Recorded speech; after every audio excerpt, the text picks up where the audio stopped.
வணக்கம். தந்தையின் பாட்காஸ்ட் செய்திகளை வாசிப்பது அகிலா கணேஷ். முதலில் தலைப்புச் செய்திகளை பார்க்கலாம். நெல்லை அருகே கஞ்சா போதையில் பட்டியலின இளைஞர்களை நிர்வாணப்படுத்தி சிறுநீர் கழித்ததாக பரபரப்பு புகார். சாதியை தெரிந்து கொண்டு நள்ளிரவு வரை இளைஞர்களை கொடுமைப்படுத்தி 6 பேரை கைது செய்து போலீசார் விசாரணை. நாட்டின் ஜனநாயகத்திற்கு பாஜக, RSS அமைப்பால் மிகப்பெரும் அச்சுறுத்தல். காங்கிரஸ் முன்னாள் தலைவர் சோனியா காந்தி கடும் தாக்கு. நடிகர் விஜய் அரசியலுக்கு வர வேண்டும். லியோ வெற்றி விழாவில் அர்ஜுன், மன்சூர் அலிகான் உள்ளிட்ட திரைப்பிரபலங்கள் அழைப்பு. உலகக்கோப்பை 32வது லீக் ஆட்டத்தில் தென்னாப்பிரிக்கா அபார வெற்றி. நியூசிலாந்து அணியை 190 ரன்கள் வித்தியாசத்தில் வீழ்த்தி தென்னாப்பிரிக்கா இமாலய வெற்றி பெற்றது. உலகக்கோப்பை கிரிக்கெட் தொடரின் இன்றைய போட்டியில் இந்தியா, இலங்கை அணிகள் மோதல். அரையிறுதிக்கு முன்னேற இந்தியா தீவிரம் காட்டும் என ரசிகர்கள் எதிர்பார்ப்பு. ஆசிய துப்பாக்கிச் சுடுதல் சாம்பியன்ஷிப் தொடர். இந்திய வீரர் ஐஸ்வரி பிரதாப் சிங் தோமர் தங்கப்பதக்கம் வென்று அசத்தல். இனி விரிவான செய்திகள். விளையாட்டு வீரர்களுக்கான அரசு என்ற நிலை இப்போது உருவாகியுள்ளதாக பிரதமர் மோடி பெருமிதம் தெரிவித்துள்ளார். சீனாவில் நடைபெற்ற ஆசிய பாரா விளையாட்டுப் போட்டிகளில் பங்கேற்ற மாற்றுத்திறனாளி வீரர்களுடன் டெல்லியில் உள்ள மேஜர் தயான்சந்த் தேசிய விளையாட்டு அரங்கில் பிரதமர் மோடி கலந்துரையாடினார். அப்போது பேசிய அவர், விளையாட்டில் தோல்வி என்பது இல்லை என்றும் வெற்றி அல்லது கற்றுக்கொள்ளுதல் மட்டுமே உள்ளதாகவும் தெரிவித்தார். அரசின் இன்றைய அணுகுமுறை விளையாட்டு வீரர்களை மையமாக கொண்டுள்ளதாகவும் பிரதமர் மோடி கூறினார். பாஜக மற்றும் RSS அமைப்பால் நாடு முழுவதும் ஜனநாயகம் அச்சுறுத்தலுக்கு உள்ளாகியுள்ளதாக காங்கிரஸ் மூத்த தலைவர் சோனியா காந்தி விமர்சித்துள்ளார். வரும் நவம்பர் 7ஆம் தேதி மிசோரமில் சட்டசபை தேர்தல் நடைபெறவுள்ள நிலையில் சோனியா காந்தி வீடியோ ஒன்றை வெளியிட்டார். அதில் பாஜக மற்றும் RSS அமைப்பால் நாட்டில் ஜனநாயகம் அச்சுறுத்தலுக்கு உள்ளாகி இருப்பதாகவும், பன்முகத்தன்மையையோ ஜனநாயகத்தையோ உரையாடலையோ அவர்கள் மதிப்பதில்லை எனவும் விமர்சித்தார். மணிப்பூரில் சமூகத்தை கசப்பான முறையில் பாஜக பிளவுபடுத்தியுள்ளதாகவும், 6 மாதங்களை கடந்தும் அமைதி நல்லிணக்கத்திற்கான எந்த முயற்சியும் அங்கு இல்லை எனவும் குற்றம் சாட்டினார். தன்பால் திருமணத்துக்கு சிறப்பு திருமணச் சட்டத்தின் கீழ் அங்கீகாரம் அளிக்க மறுத்த உச்சநீதிமன்ற தீர்ப்பை மறுஆய்வு செய்யக்கோரி மனு தாக்கல் செய்யப்பட்டுள்ளது. தன்பால் திருமணத்துக்கு சிறப்பு திருமணச் சட்டத்தின் கீழ் அங்கீகரிக்க கோரிய மனுக்களை உச்சநீதிமன்ற தலைமை நீதிபதி DY சந்திரசூட் தலைமையிலான அரசியல் சாசன அமர்வு விசாரித்தது. இந்த மனுக்கள் மீது உச்சநீதிமன்ற தலைமை நீதிபதி DY சந்திரசூட், நீதிபதி SK கவுல், நீதிபதி ரவீந்திர பட், நீதிபதி PS நரசிம்மா என தனித்தனியாக 4 தீர்ப்புகளை கடந்த 17ஆம் தேதி வழங்கினர். இதற்கிடையே தன்பால் திருமணத்துக்கு சிறப்பு திருமணச் சட்டத்தின் கீழ் அங்கீகாரம் அளிக்க மறுத்த உச்சநீதிமன்ற தீர்ப்பை மறுஆய்வு செய்யக்கோரி மனுதாரர்களில் ஒருவரான உதித் சூட் சார்பில் மனு தாக்கல் செய்யப்பட்டுள்ளது. நெல்லை மணிமுர்த்தீஸ்வரத்தில் குளிக்கச் சென்ற 2 பட்டியல் சமூக இளைஞர்களை கஞ்சா போதையில் இருந்த 6 பேர் கொண்ட கும்பல் நிர்வாணப்படுத்தி தாக்கியது அதிர்ச்சியை ஏற்படுத்தியுள்ளது. என்ன சாதி என்று கேட்டு பட்டியலினத்தவர்கள் என தெரிந்ததும் நிர்வாணப்படுத்தி கொடூரமாக தாக்கியதோடு சிறுநீர் கழித்தும் கொடுமை செய்துள்ளனர். நள்ளிரவு வரை வைத்திருந்து தாக்கியதோடு புகார் அளித்தால் கொன்றுவிடுவதாக மிரட்டியதோடு செல்போன், 5000 ரூபாய், ATM கார்டு பறித்துக் கொண்டு சென்றுள்ளனர். அதன் பின்னர் நிர்வாணமாக தப்பித்து வீட்டுக்கு சென்ற இளைஞர்கள் உறவினர்களிடம் தெரிவித்துள்ளனர். அதன் பின்னர் அவர்கள் மருத்துவமனையில் அனுமதிக்கப்பட்டு சிகிச்சை பெற்று வருகின்றனர். நெல்லையில் பட்டியலின இளைஞர்களை கொடூரமாக தாக்கியது தொடர்பாக தச்சநல்லூர் காவல்துறையினர் விசாரணை மேற்கொண்டனர். வழிப்பறி, பயங்கர ஆயுதங்களால் தாக்கி காயத்தை ஏற்படுத்துதல், வன்கொடுமை தடுப்புச் சட்டம் உள்ளிட்ட பிரிவுகளின் கீழ் காவல்துறையினர் வழக்கு பதிவு செய்தனர். மேலும் கஞ்சா போதையில் அட்டூழியத்தில் ஈடுபட்ட 6 பேர் கொண்ட கும்பலையும் கைது செய்த காவல்துறை அவர்களை நீதிமன்றத்தில் ஆஜர்படுத்தி சிறையில் அடைத்தனர். மாநில, மாவட்ட நெடுஞ்சாலைகளில் ஏற்படும் பள்ளங்களை செயலி வழியே பொதுமக்கள் புகைப்படத்துடன் புகார் அளிக்கும் வகையில் நம்ம சாலை செயலியை அமைச்சர் உதயநிதி ஸ்டாலின் அறிமுகம் செய்து வைத்தார். சென்னை கிண்டி நெடுஞ்சாலை ஆராய்ச்சி நிலையத்தில் நடைபெற்ற நிகழ்ச்சியில் அந்த செயலியின் அறிமுக நிகழ்ச்சி நடைபெற்றது. அந்த செயலியில் பொதுமக்கள் பதிவேற்றும் புகார்கள் மின்னஞ்சல் மூலமாக நெடுஞ்சாலைத்துறை அதிகாரிகளுக்கு அனுப்பப்பட்டு சாலை சீரமைப்பு செய்யப்பட்ட பிறகு அதன் புகைப்படம் புகார் அளித்தவரின் தொலைபேசி எண்ணுக்கு செயலி வழியே அனுப்பி வைக்கப்படும். விரிவாக்கத்தை இந்த செயலின் மூலமாக இன்றைக்கு அவருடைய திருக்கரத்தாலே இங்கே அவர்கள் தொடங்கி வைத்திருக்கிறார்கள். அவர் கரம் தொடங்குகிற அந்த கடம் என்பது ரொம்ப ராசியான கரம். எனவே நம்முடைய நெடுஞ்சாலை இன்னும் விரிவுபடுத்தி இன்னும் மக்களிடத்தில் பாராட்டுகின்ற அளவிற்கு அவை முன்னே வரும் என்று இந்த நேரத்தில் நான் தெரிவித்துக் கொள்ள நான் விரும்புகிறேன். ஏன்னா விளையாட்டுத்துறைன்னு ஒரு காலத்தில் விளையாட்டுத்துறை அமைச்சர்னு நிறைய பேர் என்னோடு பணியாற்றி இருக்கிறார்கள். விளையாட்டுன்னே தெரியல. ஆனால் இன்றைக்கு உலகமே வியக்கிற அளவுக்கு இன்றைக்கு விளையாட்டுத்துறை இன்றைக்கு வந்திருக்கு என்று சொன்னால் விளையாட்டினுடைய மேம்பாட்டினுடைய விடியலே. மாலத்தீவில் சிறைப்பிடிக்கப்பட்டுள்ள தருவைக்குளம் மீனவர்களின் படகுகளை விடுவிக்க மாலத்தீவு அரசு 2,27,43,190 ரூபாய் அபராதம் விதித்துள்ளதாக கூறப்படுகிறது. எல்லை தாண்டி மீன்பிடித்ததாக மாலத்தீவு கடற்படையினரால் கைது செய்யப்பட்ட தருவைக்குளம் மீனவர்கள் 12 பேர் விடுவிக்கப்பட்ட நிலையில் பறிமுதல் செய்யப்பட்ட படகுகள் விடுவிக்கப்படவில்லை. இந்நிலையில் இந்திய மதிப்பில் 2,27,43,190 அபராதம் கட்டினால் படகுகளை விடுவிக்க முடியும் என அந்நாட்டு அரசு தெரிவித்துள்ளதாக தகவல்கள் வெளியாகியுள்ளன. தமிழ்நாட்டைச் சேர்ந்த மீனவர்களும் இந்திய மீனவர்கள்தான் என்பதை மத்திய அரசு மறந்துவிடுவதாக அமைச்சர் அனிதா ராதாகிருஷ்ணன் விமர்சித்துள்ளார். சென்னை நந்தனத்தில் மீனவர்கள் நிவாரணத் தொகை வழங்கும் நிகழ்ச்சிக்கு பிறகு செய்தியாளர்களிடம் பேசிய அவர், இலங்கை சிறையில் உள்ள தமிழக மீனவர்களையும் படகுகளையும் மீட்க முதலமைச்சர் தொடர்ந்து முயற்சிப்பதாக தெரிவித்தார். வாழ்வாதாரம் இழந்து தவிக்கும் மீனவர்கள் நிலை புரியாமல் மத்திய அரசு அவர்களை ஏமாற்றி வருவதாகவும் குற்றம் சாட்டினார். ஹோசூரில் சாலை விபத்தில் உயிரிழந்த மகனின் ஆத்மா சாந்தியடைந்து வீட்டுக்கு வர வேண்டி தந்தை மற்றும் குடும்பத்தினர் விபத்து நடந்த இடத்தில் பூஜை செய்து வழிபட்டனர். ஹோசூர் ஜூஜுவாடி மாருதி நகரைச் சேர்ந்த துரைராஜ், விஜயலட்சுமி தம்பதியின் மகன் ராஜசேகர் தனியார் பொறியியல் கல்லூரியில் 4ஆம் ஆண்டு படித்து வந்தார். கடந்த 30ஆம் தேதி இரவு ஹோசூர் சிப்காட் காவல் நிலையம் அருகே நிகழ்ந்த சாலை விபத்தில் உயிரிழந்தார். இந்நிலையில் ராஜசேகரின் தாய், தந்தை மற்றும் சகோதரன் ஆகியோர் விபத்து நடந்த இடத்திற்கு சென்று ராஜசேகரின் ஆத்மா சாந்தியடைய வேண்டியும் ஆத்மா சாலைகளில் சுற்றித் திரியாமல் வீட்டுக்கு வர வேண்டியும் பூஜை செய்தனர்.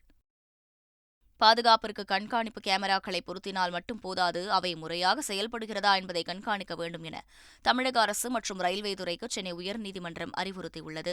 கடந்த 2016இல் மென்பொறியாளர் சுவாதி படுகொலை செய்யப்பட்டதை அடுத்து பொது இடங்களில் மக்களின் பாதுகாப்பை உறுதி செய்வது குறித்த வழக்கை தாமாக சென்னை உயர்நீதிமன்றம் விசாரணைக்கு எடுத்தது. கண்காணிப்பு கேமராக்கள் பொருத்தப்பட்டது, நிதி ஒதுக்கீடு குறித்து தமிழக அரசும் ரயில்வே துறையும் நீதிமன்றத்தில் பதிலளித்தன. அதை ஏற்ற நீதிபதிகள் சிசிடிவி கேமராக்கள் செயல்படுகிறதா என கண்காணிக்க வேண்டும் என அறிவுறுத்தி வழக்கை முடித்து வைத்தனர். இந்தியாவின் முதல் இலக்கிய நகரமாக கோழிக்கோடுக்கு யுனெஸ்கோ அங்கீகாரம் வழங்கியுள்ளது. இந்த அங்கீகாரத்தை பெறுவதில் கோழிக்கோடு எழுத்தாளர்கள், இலக்கியம் மற்றும் கலாச்சார செயல்பாடுகள் மிக முக்கியமானதாக பார்க்கப்படுகிறது. யுனெஸ்கோவினால் பல்வேறு வகைகளில் அங்கீகரிக்கப்பட்ட உலகெங்கிலும் உள்ள 55 நகரங்களில் இருந்து கோழிக்கோடு பெயரிடப்பட்டிருக்கிறது. மத்திய பிரதேசத்தில் உள்ள குவாலியர் சிட்டி ஆஃப் மியூசிக் என்றும் பட்டியலில் இடம்பெற்றுள்ளது. லியோ திரைப்படத்தின் வெற்றி விழா கொண்டாட்டத்தில் அவரை அரசியலுக்கு அழைக்கும் விதமாக நடிகர்கள் மன்சூர் அலிகான் மற்றும் அர்ஜுன் ஆகியோரின் பேச்சு அமைந்தது. சென்னை நேரு உள் விளையாட்டு அரங்கில் லியோ திரைப்படத்தின் வெற்றி விழா கொண்டாட்டம் விமரிசையாக நடைபெற்றது. விழாவில் பேசிய நடிகர் மன்சூர் அலிகான், தமிழகத்தின் நாளைய தீர்ப்பு விஜய்தான் என கூறினார்.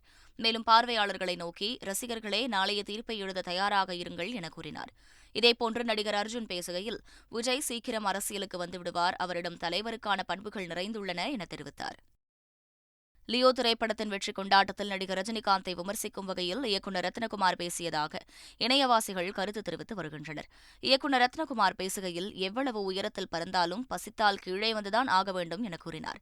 இதனை ஜெயிலர் திரைப்படத்தின் நிகழ்வில் ரஜினிகாந்த் கூறிய கழுகு கதையுடன் ஒப்பிட்டு இணையத்தில் பேசுபொருளாக்கியுள்ளனர்.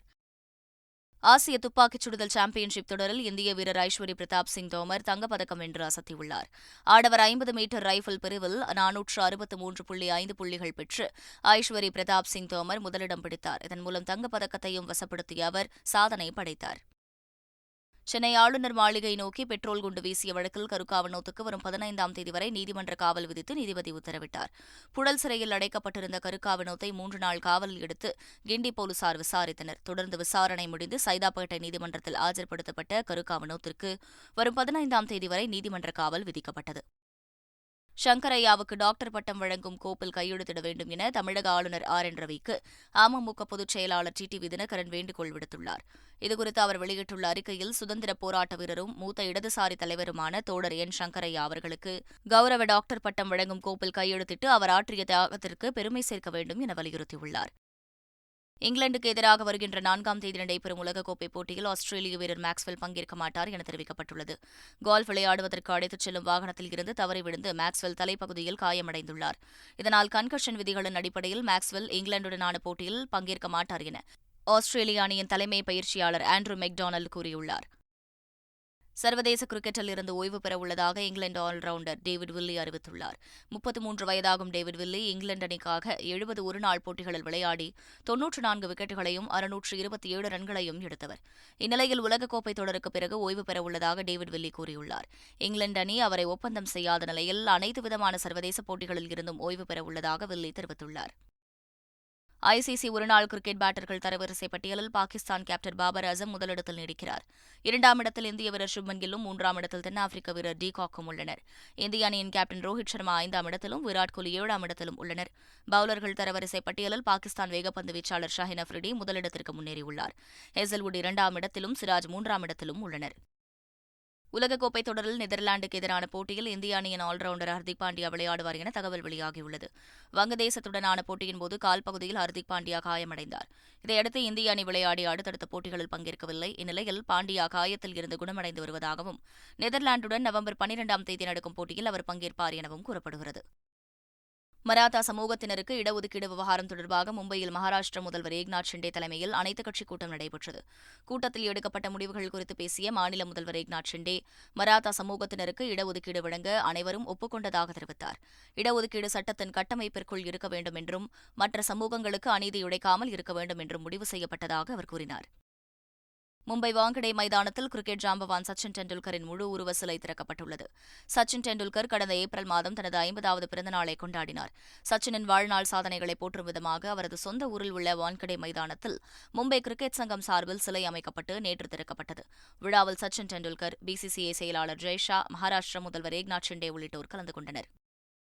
மூணாறு குடியிருப்பு பகுதியில் உள்ள மரங்களில் ஆயிரக்கணக்கான வௌவால்கள் வசிப்பதால் மீண்டும் நிப்பா வைரஸ் அச்சத்தில் மக்கள் உள்ளனர். கேரள மாநிலம் கோழிக்கோட்டில் கடந்த செப்டம்பர் மாதம் 4 பேருக்கு நிப்பா வைரஸ் தாக்கிய நிலையில் 2 பேர் உயிரிழந்தனர். வௌவால்கள் மூலம் நிப்பா வைரஸ் பரவுவதாகவும் வயநாட்டில் உள்ள வௌவால்களை சோதனை செய்ததில் அவற்றுக்கு நிப்பா தொற்று இருந்ததும் கண்டுபிடிக்கப்பட்டது. வௌவால்கள் சாப்பிட்ட பழங்களை உண்ண வேண்டாம் என மாநில சுகாதாரத்துறை அமைச்சரும் தெரிவித்திருந்தார். இந்நிலையில் மூணாறு எம்ஜி காலனியில் உள்ள மரங்களில் ஆயிரக்கணக்கான வௌவால்கள் தங்கியுள்ளதால் மீண்டும் நிப்பா வைரஸ் அச்சத்தில் மக்கள் உள்ளனர். உலகக்கோப்பை கிரிக்கெட் தொடரின் 32வது போட்டியில் நியூசிலாந்தை 190 ரன்கள் வித்தியாசத்தில் வீழ்த்தி தென்னாப்பிரிக்கா இமாலய வெற்றி பெற்றது. புனேவில் நடைபெற்ற இந்த போட்டியில் முதலில் பேட்டிங் செய்த தென்னாப்பிரிக்கா 50 ஓவர்களில் 4 விக்கெட் இழப்புக்கு 357 ரன்கள் குவித்தது. தொடர்ந்து 358 ரன்கள் என்ற கடினமான இலக்கை நோக்கி ஆடிய நியூசிலாந்து 36வது ஓவரில் வெறும் 167 ரன்களுக்கு ஆல் அவுட் ஆனது. இதையடுத்து 190 ரன்கள் வித்தியாசத்தில் 6வது வெற்றியை பதிவு செய்த தென்னாப்பிரிக்கா 12 புள்ளிகளுடன் முதலிடத்திற்கு முன்னேறியுள்ளது. நடப்பு உலகக்கோப்பை தொடரில் தென்னாப்பிரிக்க வீரர் குவிண்டன் டி காக் 4வது சதம் அடித்துள்ளார். நியூசிலாந்துக்கு எதிரான போட்டியில் டி காக் அடித்த சதம் நடப்பு தொடரில் 4வது சதமாக அமைந்தது. இதன் மூலம் 2015ஆம் ஆண்டு உலகக்கோப்பை தொடரில் 4 சதம் அடித்த சங்ககாராவின் சாதனையை டி காக் சமன் செய்தார். மேலும் ஒரு உலகக்கோப்பை தொடரில் 500 ரன்களுக்கும் அதிகமாக அடித்த தென்னாப்பிரிக்க வீரர் என்ற சாதனையையும் டி காக் படைத்துள்ளார். ஒரு உலகக்கோப்பை தொடரில் அதிக சிக்சர்கள் அடித்த அணி என தென்னாப்பிரிக்கா புதிய சாதனை படைத்துள்ளது. நியூசிலாந்துக்கு எதிரான போட்டியில் தென்னாப்பிரிக்கா 15 சிக்சர்களை அடித்தது. நடப்பு தொடரில் தென்னாப்பிரிக்கா இதுவரை 82 சிக்சர்கள் அடித்துள்ளது. இதன் மூலம் 2019ஆம் ஆண்டு உலகக்கோப்பை தொடரில் 76 சிக்சர்கள் அடித்த இங்கிலாந்தின் சாதனையை தென்னாப்பிரிக்கா முறியடித்துள்ளது. உலகக்கோப்பை கிரிக்கெட் தொடரின் இன்றைய போட்டியில் இந்தியா, இலங்கை அணிகள் மோதவுள்ளன. மும்பையில் உள்ள வாங்கடே மைதானத்தில் மதியம் 2 மணிக்கு இந்த போட்டி தொடங்க உள்ளது. 6 வெற்றிகளை வசப்படுத்தியுள்ள இந்தியா இன்று வெற்றி பெற்றால் முதல் அணியாக அரையிறுதிக்கு முன்னேறும். இதனால் இன்றைய போட்டியில் வெற்றி பெற்று அரையிறுதிக்கு முன்னேற இந்தியா தீவிரம் காட்டும். சீரற்ற நிலையில் இருக்கும் இலங்கை அணி கடுமையாக போராட வேண்டியிருக்கும். உலகக்கோப்பை கிரிக்கெட் தொடரின் புள்ளி பட்டியலில் 12 புள்ளிகளுடன் தென்னாப்பிரிக்கா மீண்டும் முதலிடத்திற்கு முன்னேறியுள்ளது. அதே 12 புள்ளிகளுடன் ரன் ரேட் அடிப்படையில் இந்தியா 2ஆம் இடத்தில் உள்ளது. 8 புள்ளிகளுடன் ரன் ரேட் அடிப்படையில் ஆஸ்திரேலியா 3ஆம் இடத்திலும் நியூசிலாந்து 4வது இடத்திலும் உள்ளன. 6 புள்ளிகளுடன் பாகிஸ்தான் 5வது இடத்தில் உள்ளது. மீண்டும் தலைப்புச் செய்திகள். நெல்லை அருகே கஞ்சா போதையில் பட்டியலின இளைஞர்களை நிர்வாணப்படுத்தி சிறுநீர் கழித்ததாக பரபரப்பு புகார். சாதியை தெரிந்து கொண்டு நள்ளிரவு வரை இளைஞர்களை கொடுமைப்படுத்தி 6 பேரை கைது செய்து போலீசார் விசாரணை. நாட்டின் ஜனநாயகத்திற்கு பாஜக, RSS அமைப்பால் மிகப்பெரும் அச்சுறுத்தல். காங்கிரஸ் முன்னாள் தலைவர் சோனியா காந்தி கடும் தாக்கு.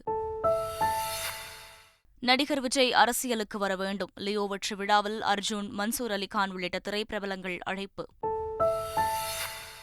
உலகக்கோப்பை 32வது லீக் ஆட்டத்தில் தென்னாப்பிரிக்கா அபார வெற்றி.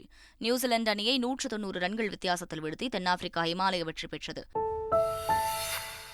உலகக்கோப்பை கிரிக்கெட் தொடரின் இன்றைய போட்டியில் இந்தியா, இலங்கை அணிகள் மோதல். அரையிறுதிக்கு முன்னேற இந்தியா தீவிரம் காட்டும் என ரசிகர்கள் எதிர்பார்ப்பு. ஆசிய துப்பாக்கிச் சுடுதல் சாம்பியன்ஷிப் தொடர். இந்திய வீரர் ஐஸ்வரி பிரதாப் சிங் தோமர் தங்கப்பதக்கம் வென்று அசத்தல். இத்துடன் செய்திகள் நிறைவடைகின்றன. வணக்கம்.